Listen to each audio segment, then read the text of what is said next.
Thou who see the door art chosen. In thine exodus from thine old life, make sacrifice of who thou used to be. Forsake thy memories, forsake thine identity, to be born anew.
Good evening, everyone. Good evening and welcome to the Gray Pill Podcast. Welcome back to the Gray Pill Podcast. I am your host, Julian, the Mississippi Mystic, the handsome Hierophant. Here tonight with a brand new show for you guys, brand new Patreon show. It's supposed to be a Patreon show. We will be streaming the first 45 minutes. We probably won't start the movie right away. We're going to talk for just a little bit. Joined tonight by one of my co-hosts, one of the shows I do, the Occult Rejects, the CEO, Nick. Hey, man. How you doing? Great. Joining to this. It was a great movie, too, so I'm really excited to get to watch it again. Yeah, dude. Yeah, it's been years for me. I think I watched this in treatment maybe. So, don't know. It's like a decade ago. It was a long time ago. So, super stoked for this. Wild shit. It's definitely a wild. It is a little on the wild side of most of those movies. Is it an A24 movie? No, you know what? I think so. I don't know. Darren Aronofsky. Guys, we're watching Mother with J-Law in it.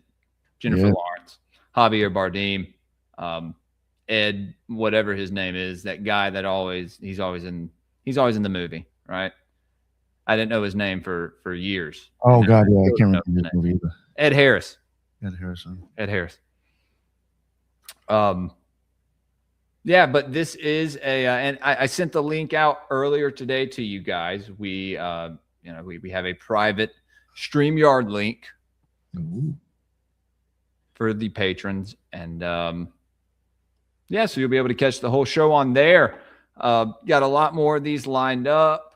Paranoid American, Meta Mystics, got some people coming on, and this is a Patreon exclusive. This isn't like Gods of the Morningwood. It's if y'all checked out the Hand of Sabazios episode that I did, more so part 2. Part 1 I did, it was like almost a 3-hour show. We had a good time.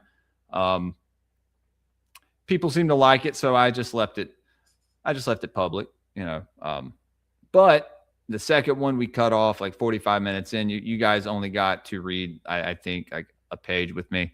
So we covered all of that, like an hour and a half, 2 hours more on the Patreon. It was a banger. Then we designed a shirt in which I ordered.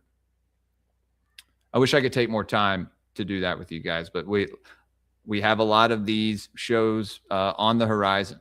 A lot of stuff on the Patreon for people who have been supporting the show for a while. Very important to me right now to see who's a real fan of Gray Pilled, who's a considers them, themselves a grapist. Well, even the Gray Pilled even means is like like walk in the middle pillar anyway. Well, you should be open to a lot more stuff. The narrow path, yeah.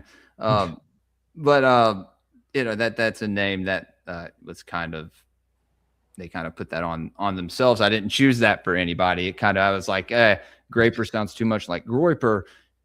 Either way you put it, it is a bit off-putting. So haven't been using it too much.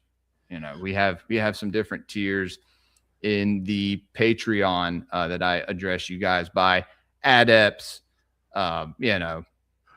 whatnot. You got maggots in there? Initiates. No, not yet. We have Knights of the Round Table and just get like the Hermit. We have the Grey Lodge. We have the Mystic, the Bard, and then it goes from 2 to 5 to 10, 15, 20, 25. So go over to the Patreon if you want to support the show and if you want to catch the whole episode tonight. Damn, just from your movies, it's worth $2 a month to watch the movies with you. Yeah, not to mention the 50 plus episodes of Gods of the Morningwood esoteric book review with multiple guests on it. We're gonna get some more guests on it. We will be short Nick and Subliminal this Saturday. So sorry. And Rat will not be there on time. He never is, and that's okay. I still love him. So I'm gonna try to get maybe we are reading the Prose Edda, and don't make me say Pista Sophia. That was last time. No, I think we're reading one of Subliminal's books. I think we're reading the Ball Cycle. I think we're starting it, starting to discuss it. So maybe if Subliminal won't be with us, we will spin the wheel. We'll cover the Rosetta for the first half of the show. We'll cut a couple of the streams, and then we will do a second book. So I'll try to get some mystery guest on with us, guys. And then that Saturday morning, Saturday evening, me and Paranoid American, Sword in the Stone on Patreon. So that's going to be good. We may look at Excalibur as well to kind of contrast some of the mythos from that story, which I believe originally came from Sigurd and the oak tree. Yeah. The sword that Odin stuck in the tree, and or maybe it was Sigmund. It was Sigmund. Sigmund pulled it out. But Nick, yeah, for people who don't know who you are, if you don't know who he is, then you gotta ask somebody. You're not a fan of my show. You haven't been watching Grey Pilled. You're new to the show. Yeah, you have to be so new to not even know who the fuck I am. To tell you the truth. Yeah. For the past year, basically. Yeah, I mean, yeah. You've been somewhat of a co-host. Yeah. So. Well, you're one of mine, so that's cool. There you go. Yeah, it works both ways. Which, yeah, I'm not saying I expect it the other way. Don't take it that way, but that works out. No. Yeah, the Occult Rejects. We're on BitChute, Rumble, YouTube, all major podcasts. Honestly, I'll even say BitChute. You're not going to see anything new on there. Whatever I probably did a year ago is up and earlier, later. But yeah, and all major podcasts hosts, audio podcast hosts, and we have a website, occultresearchinstitute.org. If you are like somewhat fairly new, I do have I will be putting out a ton of stuff now that's going to be kind of like /magic and /science. So oh, cool. Hopefully trying to put out stuff that's like actually very different than what's even being talked about in the occult community. So do you think that'll help people kind of understand the occult more? Is if you kind of switch it side by side with science? Yeah, the funny thing is though, is that the people who like a lot of people that I know that are big into the occult, it actually seems to upset them and bother them when I tell them about it. Because it's like for them, it takes away the woo-woo.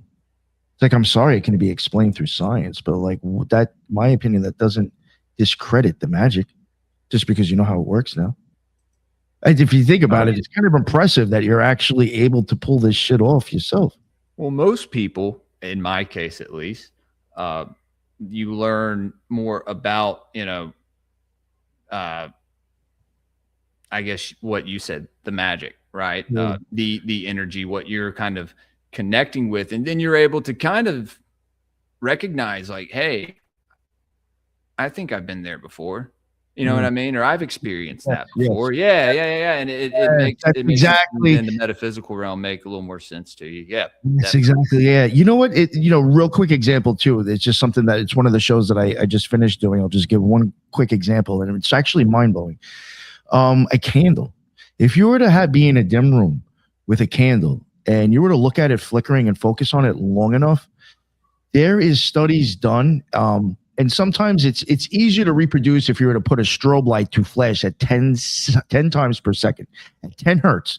For some reason, if you get a candle flicker or whatever light going on in a dimmer room, because you need darkness too, believe it or not, for it to work right, your eye, your brain will actually, if you do this with your eyes closed, you have to have your eyelids closed. If you start like having that done outside the front of your face, or like even if you gaze at it with your eyes open, but it takes a little bit longer, you will, it doesn't matter if I'm white, black, orange, purple, in Europe, wherever, we are all going to exhibit the same fucking hallucinations. It's something from inside the brain. And some of them are spirals, checkerboard floors, and a whole bunch of other shit that when you hear it, you'll be like, yo, these shapes are constantly in the occult. And your brain is constructing it because it doesn't understand what the fuck is going on. Is this why these symbols are pushed on us as like some sort of subversive tactic? So when we see them in our subconscious, we think, swirls. That stands for pedophiles. It's not an ancient symbol of the sun or anything. You know what I mean? Or what? Think about this. Think of how many times, like I was even saying again, you need a dim area and a candle flame. You know how many times inside caves you'll see that spiral? They're probably fucking with the candle in there, a fire, and saw that shit and drew it. Yeah. And oh no, it means they're fucking kids. You're so stupid. I'm sorry. Yeah, man. There's a lot of shit that I'm going to be showing with science, with scrying.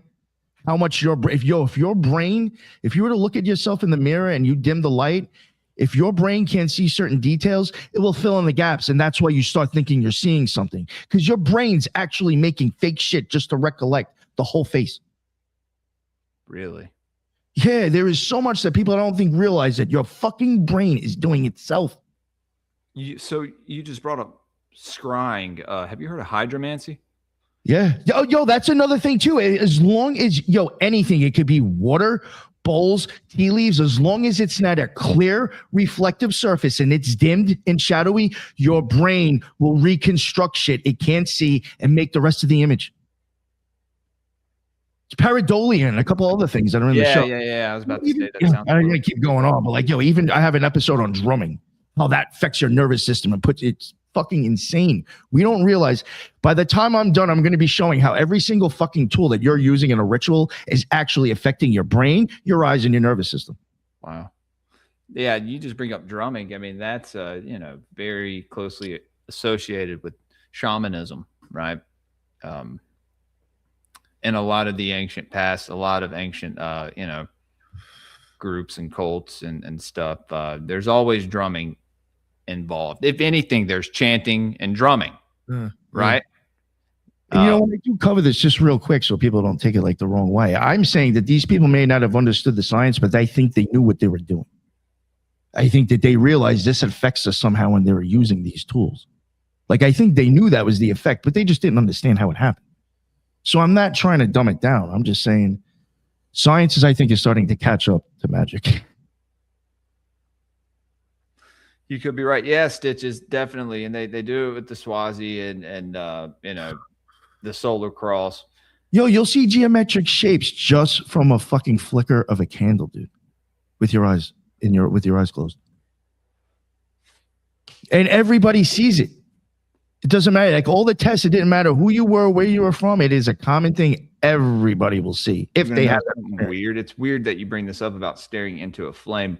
When I was a kid, my dad got my little brother's mom pregnant with him, and she was almost 20 years younger than my dad, and so she was a yoga teacher. And I would get out of school, an ADD kid, right, at a performing arts school in the middle of Jackson, and she would bring me home and make me stare into a flame for 30 minutes, and I would always just be like, "This is bullshit." You know what I mean? Like I obviously did not conceive of anything at the time. But now looking back, it's like, oh, wow, maybe she's trying to get me to fucking open my third eye. And I don't know. But that was a practice I did, in my magical practice when I was a beginner. There was a meditation lessons that I found. And that was one of them. It was just to for 10 minutes, I think, just kind of meditate and stare at a flame. It gets very mesmerizing. It's almost like it's a human thing, though, to be basically, if you think about it. You know how mesmerizing that flame is to humans? Like, we just got it. You know what I'm saying? Well, so intriguing. Think about the light with bugs. Yeah. You turn the light on and they'll fly directly into it. It's like very similar to humans flying close to the sun, right? Like it's that metaphor of like, don't fly too close to the sun, you'll get burned. We're like, fuck it, I'm going for it. Yeah, I tell people all the time, fly as close to the sun as you can. Don't listen to me, guys. But we got YouTube. We can't even stream the movie on YouTube, guys, at all. Unfortunately, there's a couple of things I could go over that the Jennifer Lawrence and the guy said about the movie, maybe for the YouTube people. Yeah. Just if you want to touch on anything about what you're talking about, the occult or anything involved with the movie. Or spoilers or whatever, because or not spoilers, I guess, because we're gonna be watching it, but things that people should look out for. I don't know. I haven't seen it in a while. I thought it was interesting just to at least tell the people what even Darren Aronofsky said and Jennifer Lawrence said about the movie with the occult. Darren does say the film he began as like actually a home invasion horror story, but the home was it was supposed to actually resemble like the shared home in Earth. He told Time magazine that he wanted to tell the story from Mother Nature's point of view. That mother is all of us. She gives life, she gives love, she gives gifts, and humanity enters her home and causes her pain.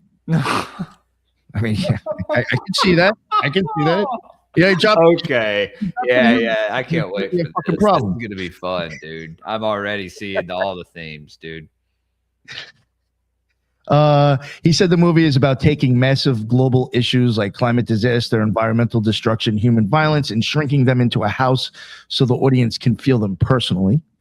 He also said mother cannot simply leave the house because she is the home, and that mother and the house are not separate.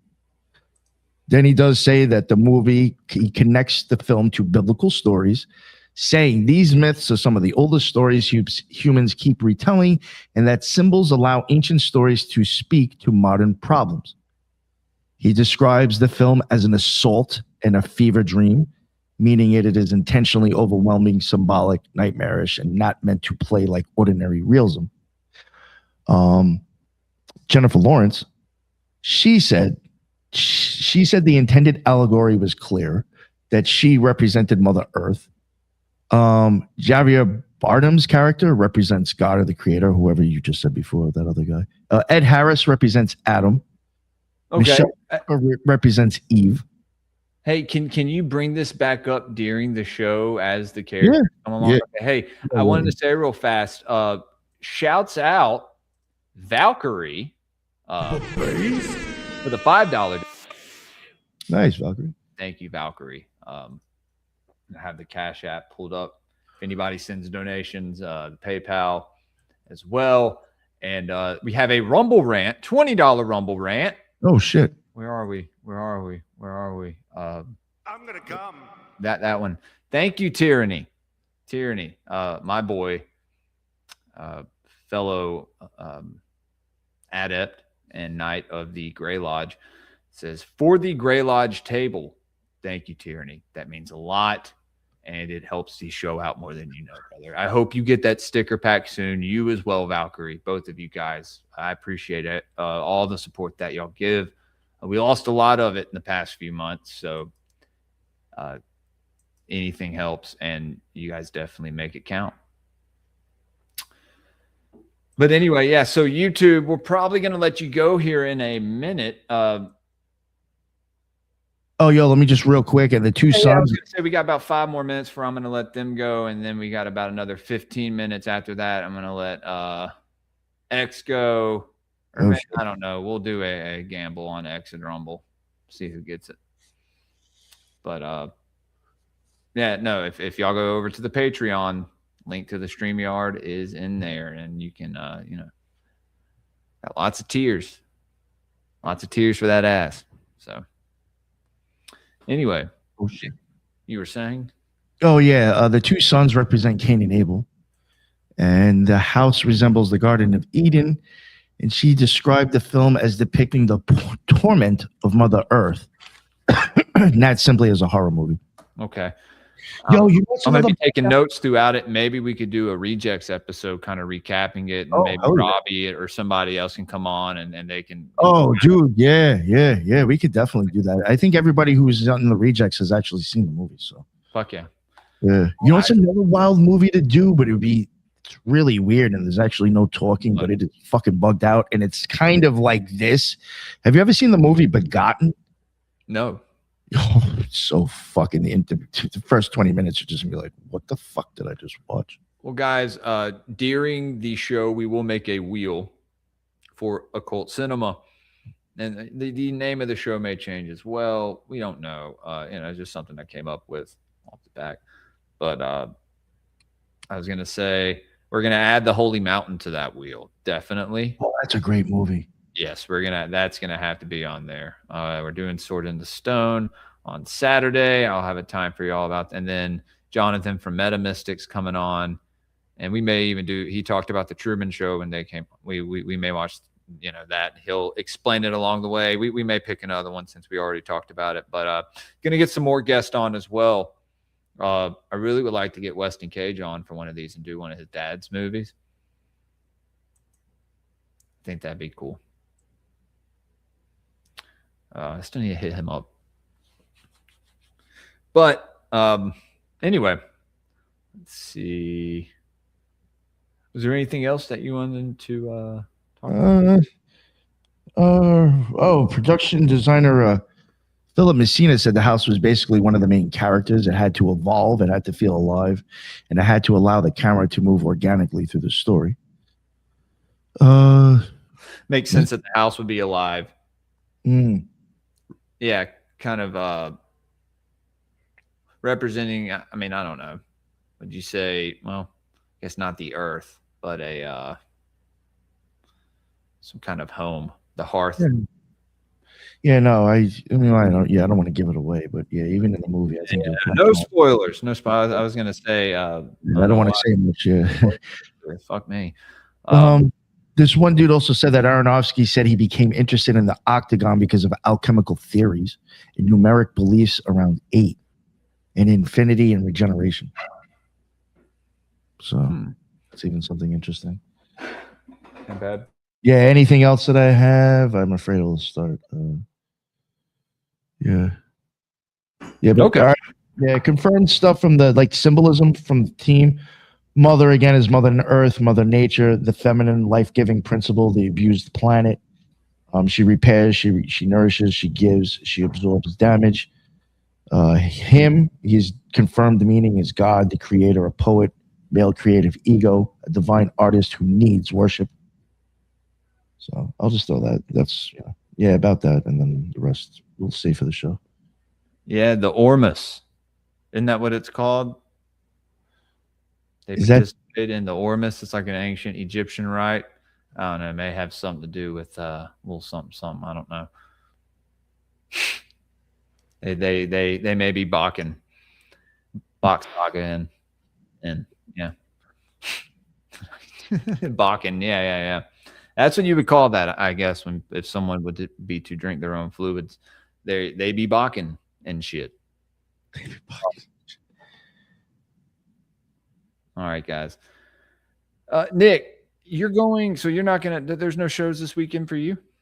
No, I ain't got anything going on. I might actually go be seeing my, I do have family an hour and a half, 2 hours away. I'm just I don't like my aunt and uncles. I don't like my cousin. So I have to make sure he's not around. my mom's family, I have my mom and my grandmother. My aunt just died not too long ago. My dad's family, my aunt and uncles don't talk to me. My cousins don't talk to me. I'm the only one with kids, though, so I'm the only one carrying on my last name and my bloodline. So, I'm the patriarch of the family, right? Right? My grandfather's passed away. And Dad doesn't care. I'll be the patriarch of my own family. That's pretty cool. It all rests on my shoulders. Ooh. Unless my cousins decide to, My family's fucked, actually. I have no kids and my brother just got snipped. We're done. Oh, shit. No. Yeah, it's over. No, say it ain't so, dude. Yeah, yes. I don't think, Just start a cult, Nick. Yeah, it'd be so easy to do that. Don't do that. It doesn't lead to good things. All right, YouTube. No. Yeah. You could probably go into that with the purest intentions, and I'm just going to tell you, it's going to get fucked up. Yes, that's what I was. Me and my wife were talking about that. She was like, turn into almost some fascist way to screen people. Yeah, it would get too weird. It would get way too weird if you just oh yeah, sure, Mormonism.